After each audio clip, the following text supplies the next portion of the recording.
I was first introduced to the spicy and tangy sauce known as remoulade when I lived down in Louisiana, but what I'm making today is an entirely different animal. This is French remoulade, which also happens to be the classic version. It's much simpler and much more mild than its Cajun counterpart and is so tasty when it's tossed with fresh, crunchy celery root. Watch how it's made.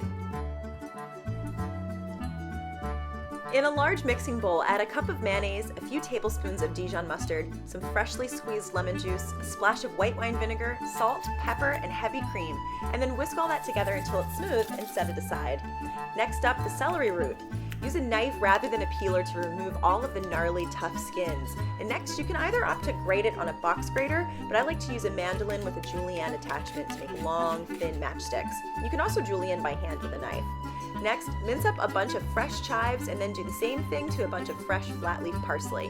Add everything to the bowl with the dressing and toss it all around until thoroughly coated.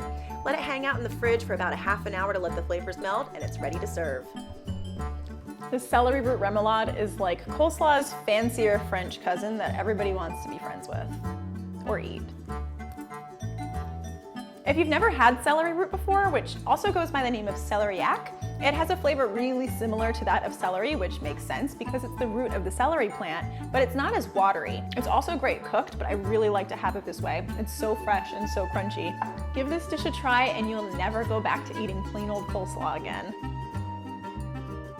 The celery root remoulade. Oh my God, I can't say that. It's like a tongue twister.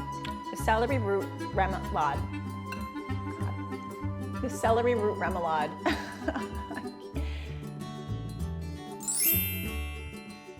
The celery root. Oh